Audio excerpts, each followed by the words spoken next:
کوشش T V کے تمام دیکھنے اور سننے والے ناظرین کو السلام علیکم۔ ناظرین گرامی، ہیرا کی فتح کے بعد چند دنوں میں خالد رضی اللہ تعالیٰ عنہ نے وہاں کا نظم و نسق رواں کر دیا اور ہیرا کے امرا کو ہی انتظامیہ کا ذمہ دار بنا دیا۔ میرے بھائیوں، خالد رضی اللہ تعالیٰ عنہ نے اپنے سالاروں سے کہا، میرے پاس وقت نہیں کہ میں یہاں بیٹھا رہوں، لیکن نظم و نسق کی بحالی بہت ضروری ہے۔ اس سے زیادہ ضروری یہ ہے کہ نظم و نسق کو اس بنیاد پر رواں کیا جائے کہ اس سے لوگوں کو فائدہ پہنچے، وہ سکون اور اطمینان محسوس کریں کہ ان کے جان و مال اور ان کی عزت و آبرو کو تحفظ حاصل ہے۔ خدا کی قسم، میں ان لوگوں پر، ان عیسائیوں اور ان آتش پرستوں پر ثابت کر دوں گا کہ اسلام وہ مذہب ہے جو ظلم کو بہت بڑا گناہ سمجھتا ہے۔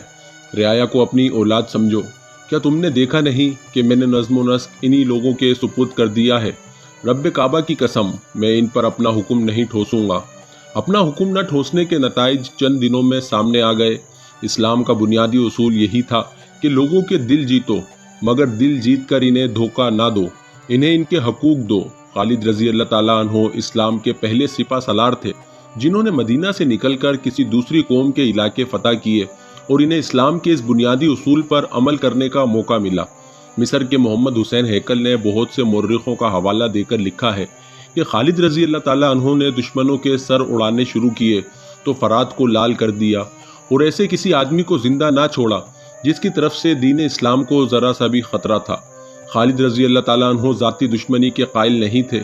متعصب تاریخ دانوں نے خالد رضی اللہ تعالیٰ عنہ کو ظالم سالار کہا ہے، لیکن خالد رضی اللہ تعالیٰ عنہ نے جو بھی علاقے فتح کیے وہاں کا انتظام مفتوحہ امرا کے سپرد کر دیا۔ البتہ ان کے نگران یعنی بالائی حاکم مسلمان مقرر کیے جاتے تھے۔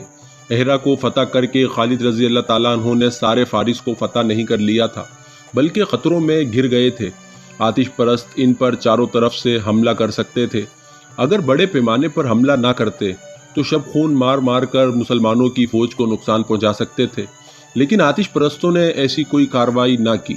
اس کی کئی اور وجوہات تھی، جن میں سے ایک یہ تھی کہ مفتوحہ علاقوں کے لوگ مسلمانوں کے سلوک سے متاثر ہو کر ان کے حامی اور معاون بن جاتے تھے۔ ہیرا کے نمائی علاقے میں ودیر نطف نام کی ایک بستی تھی جو عیسائیوں کی بستی کہلاتی تھی۔ وہاں بہت بڑا گرجا تھا جس کے پادری کا نام سلوبا بن نستوانہ تھا۔ وہ عیسائیوں کا مذہبی پیشوا ہی نہیں، ان کا عسکری قائد بھی تھا۔ وہ میدان جنگ میں کبھی نہیں گیا تھا، لیکن وہ جنگ و جدل میں مہارت رکھتا تھا۔ فارس کے عیسائی للکار کر مسلمانوں کے مقابلے میں ضرور آئے تھے اور مسلمانوں کی تلواروں اور برچھیوں سے بری طرح کٹے تھے۔ ایسے عیسائیوں کی تعداد خاصی کم ہو گئی تھی جو لڑنے کے قابل تھے۔ بوڑھے زندہ رہ گئے تھے یا عورتیں زندہ تھیں۔ سلوبا بن نستوانہ اکثر کہا کرتا تھا کہ مذہب صرف ایک زندہ رہے گا اور یہ عیسائیت ہوگی، نہ زرتشت رہے گا نہ مدینے کا اسلام۔ اس نے اپنے وعظ میں کئی بار کہا تھا، سب مٹ جائیں گے اور زمین پر یسوع مسیح کی حکومت ہوگی۔ ہیرا فتح ہونے تک لڑنے والے ہزاراں عیسائی مٹ گئے تھے، باقی مسلمانوں کے ڈر سے بھاگ کر ادھر ادھر جا چھپے تھے۔ ان کے سرکردہ افراد نے پادری سلوبا بن نستوانہ کے ساتھ رابطہ رکھا ہوا تھا۔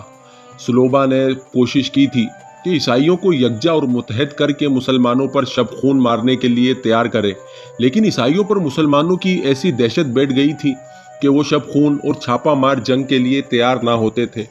مقدس باپ، ایک رات ایک نامور جنگجو عیسائی شمیل برزوانہ نے پادری سلوبا بن نستوانہ سے کہا، کیا تم اس پر یقین رکھتے ہو کہ گرجے کی گھنٹیاں اور تمہارے وعظ اس تباہی کو روک لیں گے جو ہماری طرف تیزی سے بڑھی آ رہی ہے؟ نہیں، پادری سلوبا نے کہا، میرے وعظ اور گرجے کے گھنٹے کی آواز اب اس تباہی کو نہیں روک سکتی۔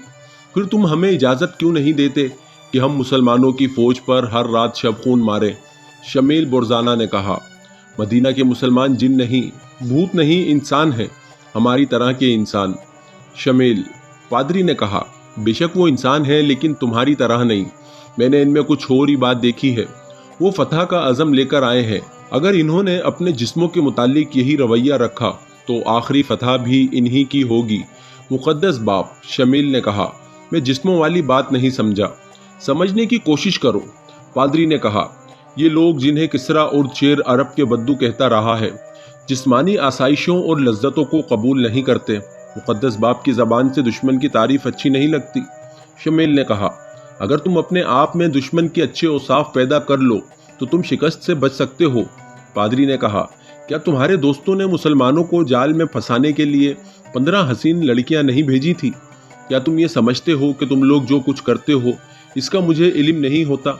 تمہاری تلواروں کی دھار کند ہو چکی ہے، اس لیے تم لوگوں نے عورتوں کا استعمال کیا ہے۔ کیا تم انکار کرو گے؟ نہیں مقدس باپ، شمیل نے شرمسار سا ہو کر کہا، ہمارے ایک بزرگ نے کہا تھا کہ ایک تلوار ایک وار میں ایک آدمی کو کاٹ سکتی ہے، لیکن ایک حسین عورت کا ایک وار 100 آدمیوں کو گھائل کر دیتا ہے۔ مسلمان سوار گھوڑوں کو جھیل سے پانی پلانے لایا کرتے ہیں، وہ 4-4 6-6 کی ٹولیاں میں آتے ہیں۔ جھیل کے ارد گرد اونچی چٹانیں اور گھنا جنگل ہے۔ ہماری لڑکیوں نے مسلمان سواروں کو اپنی طرف کھینچنے کی بہت کوشش کی، لیکن ان پر کچھ اثر نہ ہوا۔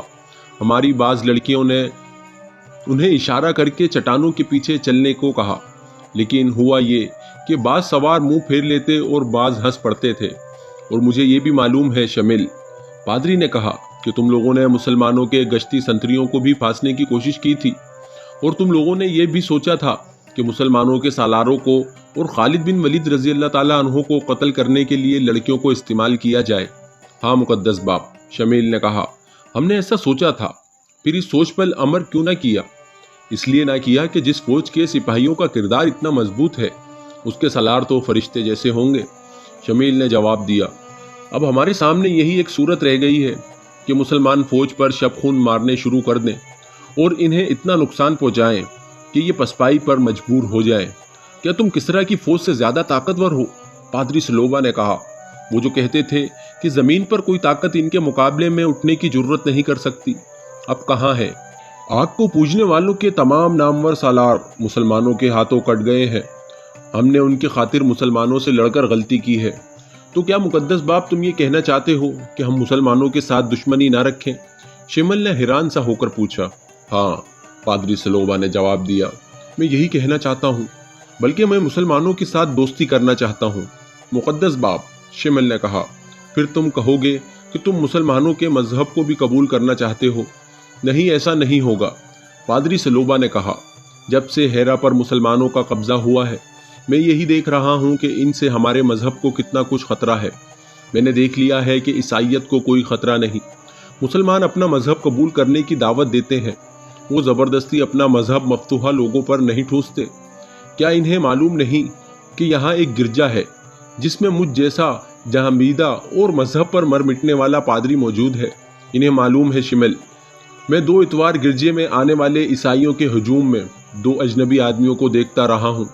میں نے ان کے گلوں میں سلیبیں لٹکتی دیکھی تھی، وہ ہر لحاظ سے عیسائی لگتے تھے، لیکن میری دوربین آنکھوں نے بھانپ لیا تھا کہ دونوں مسلمان ہیں، اور وہ مدینہ کے نہیں فارس کے رہنے والے ہیں۔ وہ ولید کے بیٹے خالد رضی اللہ تعالیٰ عنہ کے جاسوس تھے۔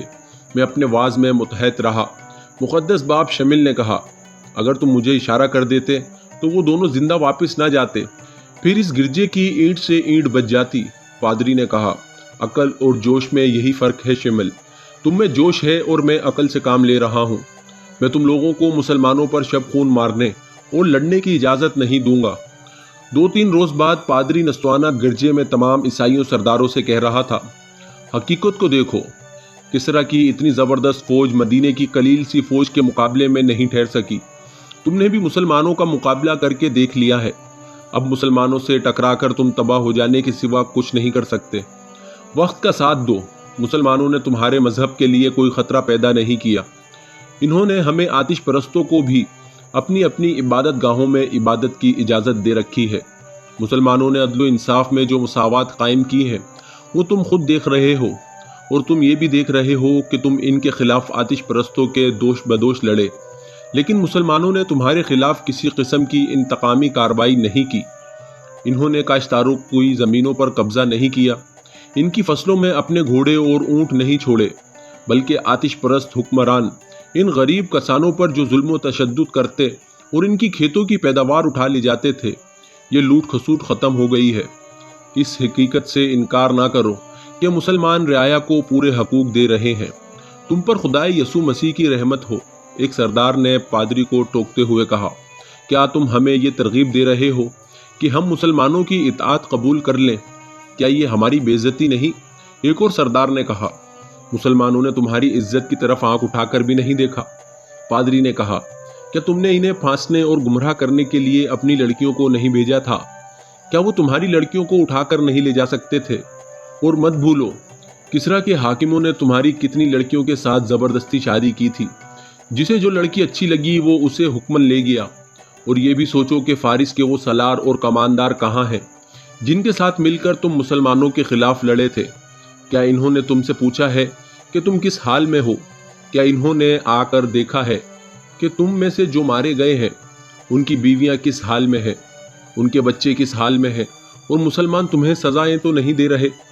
بے شک وہ ہمیں بھول گئے ہیں، ایک بوڑھے سردار نے کہا۔ تو بجا کہتا ہے مقدس باپ، ایک اور سردار بولا۔ اب بتا ہمیں کیا کرنا چاہیے؟ تو ہمیں کس رستے پر لے جانا چاہتا ہے؟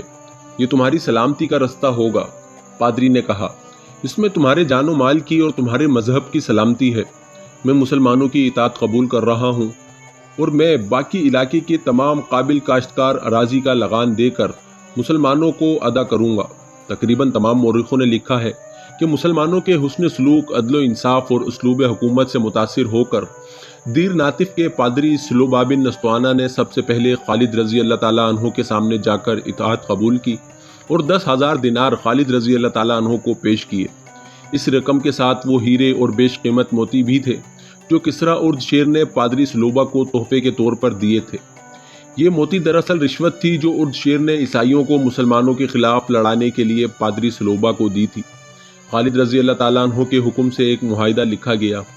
یہ معاہدہ مدینہ کے سالار خالد بن ولید رضی اللہ تعالیٰ عنہ اور سلوبا بابن نستوانہ کی قوم کے سامنے طے ہوا اور تحریر کیا جاتا ہے۔ اس کے مطابق سلوبا بن نستوانہ عیسائی قوم کی طرف سے 10,000 دینار سالانہ بطور جزیہ ادا کرے گا اور کسریٰ کے ہیرے اور موتی اس رقم کے علاوہ وصول کیے جائیں گے۔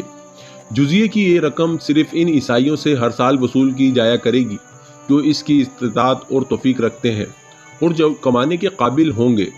ہر کسی کو جزیے کا اتنا ہی حصہ دینا پڑے گا جتنا وہ آسانی سے ادا کر سکے گا۔ اس معاہدے کی روح سے مسلمانوں پر یہ فرض عائد ہوتا ہے کہ وہ عیسائیوں کی بستیوں اور ان کے مال و زر کا ہر طرح تحفظ مہیا کریں۔ پادری سلوبن بابانا نستوانہ کو اس کی قوم کا نمائندہ تسلیم کیا جاتا ہے جیسا کہ اسے اس کی قوم نے تسلیم کیا ہے۔ اس معاہدے پر جو خالد بن ولید رضی اللہ تعالیٰ عنہ نے کیا ہے تمام مسلمان رضامند ہیں اور اس پر عمل کریں گے۔ پادری اس علاقے کی نامور شخصیت تھی۔ ارد گرد کے بڑے بڑے سرداروں اور سرکردہ افراد نے جب دیکھا کہ سلوبا نے خالد رضی اللہ تعالیٰ عنہ کی اطاعت قبول کر لی ہے تو وہ سب حیرہ پہنچے اور خالد رضی اللہ تعالیٰ عنہ کی اطاعت قبول کرنے لگے۔ انہوں نے جو نقد جزیہ ادا کیا وہ 20 لاکھ درہم تھا۔ مسلمانوں کی شجاعت کی دھاک دور دور تک بیٹھ گئی۔ بڑا ہی وسیع علاقہ مسلمانوں کے زیر نگیں آ گیا۔ خالد رضی اللہ تعالیٰ عنہ نے وقت ضائع کیے بغیر اس علاقے میں اسلامی حکومت قائم کر دی اور انہی سرداروں میں عمرہ منتخب کر کے مختلف علاقوں میں مقرر کر دیے۔ اس کے ساتھ ہی اپنی فوج کے کچھ دستے اس مقصد کے لیے سارے علاقے میں پھیلا دیے کہ کہیں سے اسلامی حکومت کے خلاف بغاوت نہ اٹھ سکے۔ یہ دستے گھوڑ سوار تھے اور برق رفتار۔ خالد رضی اللہ تعالیٰ عنہ نے اپنے 3 بڑے ہی تیز اور پھرتیلے سالاروں سرار بن الزور، قعقاع اور مثنى بن حارثہ کو ان دستوں کے ساتھ بھیجا تھا۔ ان تینوں کا انداز ایسا جارجانہ تھا کہ جدھر جاتے تھے ادھر لوگ دبک جاتے اور ان کے سردار آگے آ کر اطاعت قبول کر لیتے تھے۔ اس طرح دجلہ اور فرات کے درمیانی علاقے اسلامی سلطنت میں آ گئے۔ تخت و تاج کے ہوسکاروں نے اپنی قوموں کو تاریخ کی تاریکیوں میں گم کیا اور اپنے ملک دشمن کے حوالے کیے ہیں۔ فارس کی شہنشاہی جو ناقابل تسخیر سمجھی جاتی تھی اور جس کی فوج ذرہ پوش تھی اب زوال پذیر تھی۔ مسلمانوں کی فوج کی نفری فارس کی فوج کے مقابلے میں کچھ بھی نہیں تھی۔ یہ نفری ذرہ پوش بھی نہیں تھی اور آتش پرستوں کی فوج کی طرح اتنی زیادہ مسلح نہیں تھی، مگر آتش پرست شکست پہ شکست کھاتے چلے گئے اور فارس کے دارالحکومت مدائن کو خطرہ پیدا ہو گیا۔ وہاں اب کسریٰ ارد شیر نہیں تھا، وہ صدمے سے مر گیا تھا۔ تاریخ گواہ ہے اور یہ قرآن کا فرمان ہے کہ اللہ جس قوم کو اس قوم کے اعمال بد کی سزا دینے پر آتا ہے اس پر نااہل اور خود غرض حکمران مسلط کر دیتا ہے، اور جو اسی قوم کے افراد ہوتے ہیں۔ اللہ کا یہ قہر آتش پرستوں پر گرنا شروع ہو گیا تھا۔ مدائن میں ارد شیر کی موت کے بعد اس کے خاندان میں تخت و تاج کی جنگ شروع ہو چکی تھی۔ خالد رضی اللہ تعالیٰ عنہ کے جاسوس مدائن میں ہی نہیں کسریٰ کے محل میں بھی پہنچ چکے تھے۔ وہ جو خبریں بھیج رہے تھے وہ خالد رضی اللہ تعالیٰ عنہ کے لیے امید افزا تھی۔ مدائن کا تخت اب وہ تخت بن چکا ہے جس پر میت کو غسل دیا جاتا ہے۔ ایک جاسوس نے مدائن سے آ کر خالد رضی اللہ تعالیٰ عنہ کو بتایا، یہ تخت کسریٰ کے 3 شہزادوں کی جانیں لے چکا ہے۔ عد شیر کی متعدد بیویاں ہیں اور ہر بیوی کے جوان بیٹے ہیں۔ ہر بیوی اپنے بیٹے کے سر پر کسریٰ کا تاج رکھنا چاہتی ہے۔ عد شیر کے مرنے کے بعد ایک شہزادے کو تخت پر بٹھایا گیا۔ 2 روز بعد وہ اپنے کمرے میں اس حالت میں مردہ پایا گیا کہ اس کا سر اس کے دھڑ سے الگ تھا۔ 2 نہایت خوبصورت اور نوجوان لڑکیوں کو، دربان کو اور 2 پہرے داروں کو جلاد کے حوالے کر دیا گیا۔ اس شہزادے کے قتل کے شعبے میں ان سب کے سر قلم کر دیے گئے۔ اس کی جگہ عد شیر کی ایک اور بیوہ کے بیٹے کے سر پر کسریٰ کا تاج رکھا گیا، مگر تیسرے ہی دن اس نے شراب پی اور بے ہوش ہو گیا اور درا دیر بعد مر گیا۔ اب 7-8 آدمیوں اور 3 جوان عورتوں کو شہزادے کو شراب میں زہر پلانے کے شعبے میں قتل کیا گیا۔ سالار اعلیٰ تیسرا شہزادہ تخت پر بیٹھا۔ دوسرے روز محل کے باغ میں ایک بڑی دلکش رقاصہ کے ساتھ ٹہل رہا تھا۔ کہیں سے بے وقت 2 تیر آئے، ایک اس کی آنکھ میں اور دوسرا اس کی شہرگ میں اتر گیا۔ کسریٰ کا تخت پھر خالی ہو گیا۔ تخت ابھی تک خالی ہے۔ کسریٰ کے وزیروں اور 2 سالاروں نے تاج پوشی کا سلسلہ روک دیا ہے۔ انہوں نے فیصلہ کیا ہے کہ جو علاقے فارس کی شہنشاہی میں رہ گئے ہیں انہیں مسلمانوں سے بچایا جائے۔ انہوں نے دجلہ کے پار اپنی فوج کو اس طرح پھیلا دیا ہے کہ ہم جس طرف سے بھی پیش قدمی کریں ہمیں روک لیا جائے۔ ان کی اس فوج کی نفری کتنی ہوگی؟ خالد رضی اللہ تعالیٰ عنہ نے پوچھا۔ ہم سے دگنی ہوگی، جاسوس نے جواب دیا۔ اس سے زیادہ ہوگی، کم نہیں ہو سکتی۔ مدائن دجلہ کے پار ہے، آتش پرست ہمیں دریا پار نہیں کرنے دیں گے۔ اللہ کے دریا اللہ کی راہ میں لڑنے والوں کو نہیں روک سکتے۔ خالد رضی اللہ تعالیٰ عنہ نے کہا، آتش پرست ہمیں روکنے کے قابل نہیں رہے۔ جس قوم کے سرداروں میں پھوٹ پڑ جاتی ہے اس قوم کی قسمت میں تباہی کے سوا کچھ نہیں رہتا۔ ہم مدائن کی طرف کوچ کر رہے ہیں۔ خالد رضی اللہ تعالیٰ عنہ نے اپنے سالاروں سے کہا، ہم دشمن کو سنبھلنے کی مہلت نہیں دیں گے۔ خالد رضی اللہ تعالیٰ عنہ اپنے سالاروں کو کوچ کے حکام دے رہے تھے کہ انہیں اطلاع دی گئی کہ مدینہ سے خلیفۃ المسلمین کا قاصد آیا ہے۔ خالد رضی اللہ تعالیٰ عنہ نے قاصد کو فوراً اندر بلا لیا۔ کیا مدینہ کے لوگ ہمیں اچھے نام سے یاد کرتے ہیں؟ خالد رضی اللہ تعالیٰ عنہ نے قاصد سے پوچھا۔ خدا کی قسم، مدینے کی ہوائیں بھی آپ کو یاد کرتی ہیں۔ قاصد نے کہا، امیر المومنین مسجد میں آپ کا ذکر کرتے ہیں، وہ کئی بار کہہ چکے ہیں۔ کیا مائے خالد رضی اللہ تعالیٰ عنہ جیسا ایک اور بیٹا جن سکیں گی؟ لوگ ہر روز آپ کی خبر کا انتظار کرتے ہیں۔ پیغام کیا ہے؟ قاصد نے پیغام خالد رضی اللہ تعالیٰ عنہ کو دے دیا۔ خالد رضی اللہ تعالیٰ عنہ پڑھتے جا رہے تھے اور ان کے چہرے کا تاثر بدلتا جا رہا تھا۔ وہاں جو سالار موجود تھے وہ پیغام سننے کو بےتاب ہو گئے۔ امیر المومنین کے سوا مجھے کون روک سکتا تھا؟ خالد رضی اللہ تعالیٰ عنہ نے کہا، اور سالاروں سے مخاطب ہو کر بولے، امیر المومنین نے حکم بھیجا ہے کہ غیاث بن غنم دومت الجندل میں لڑ رہا ہے، اللہ اسے فتح عطا فرمائے، ادھر سے فارغ ہو کر وہ ہمارے پاس آ جائے گا۔ امیر المومنین نے کہا ہے کہ جب غیاث اپنی فوج لے کر ہمارے پاس آ جائے تو ہم آگے بڑھیں، اس کے آنے تک ہم جہاں ہیں وہیں رکے رہیں۔ خالد رضی اللہ تعالیٰ عنہ کے چہرے پر جو رونق اور آنکھوں میں فتح و نصرت کی جو چمک ہر وقت رہتی تھی وہ بجھ گئی اور وہ گہری سوچ میں کھو گئے۔ سالاروں کے اس اجلاس میں سناٹا طاری ہو گیا، جس کی وجہ یہ نہیں تھی کہ خلیفۃ المسلمین نے پیش قدمی روک دی تھی، بلکہ وجہ یہ تھی کہ خالد رضی اللہ تعالیٰ عنہ کے چہرے پر ایسا تاثر کبھی کبھی آیا کرتا تھا، اور یہ تاثر ایک طوفان کا پیش خیمہ ہوا کرتا تھا۔ کسی بھی سالار کو خلیفہ کے اس حکم کے متعلق کوئی بات کہنے کی جرت نہ ہوتی۔ چند منٹ بعد خالد رضی اللہ تعالیٰ عنہ گہری سوچ سے بیدار ہوئے اور قاصد کی طرف دیکھا۔ اللہ تجھے سفر میں سلامتی اور رحمت عطا کرے۔ خالد رضی اللہ تعالیٰ عنہ نے کہا، آرام کرنا چاہتا ہے تو کر لے اور واپسی کا سفر اختیار کر۔ امیر المومنین سے میرا اور میرے ساتھیوں کا سلام کہنا، پھر کہنا کہ جنگ کے حالات کو وہی بہتر سمجھتے ہیں جو میدان جنگ میں ہوتے ہیں۔ وہاں سے اتنی دور بیٹھ کر کوئی فیصلہ کرنا لڑنے والوں کے لیے نقصان دہ بھی ہو سکتا ہے۔ پھر کہنا کہ ولید کا بیٹا خلافت کی حکم عدولی کی جرت نہیں کرے گا، لیکن حالات نے مجبور کیا اور اسلام کو خطرہ لاحق ہوا تو میں حکم کی پرواہ نہیں کروں گا۔ میں خلافت مدینے کا امین ہوں اور اسلام کا پاسبان ہوں۔ میں دشمن کو اپنے اوپر آتا دیکھ کر ایک شخص کے حکم کو ایک طرف رکھ دوں گا۔ مجھے خوشنودی اللہ کی درکار ہے، اللہ کے کسی بندے کی نہیں۔ میں معلوم کروں گا کہ سالار غیاث کے محاذ کی صورتحال کیا ہے۔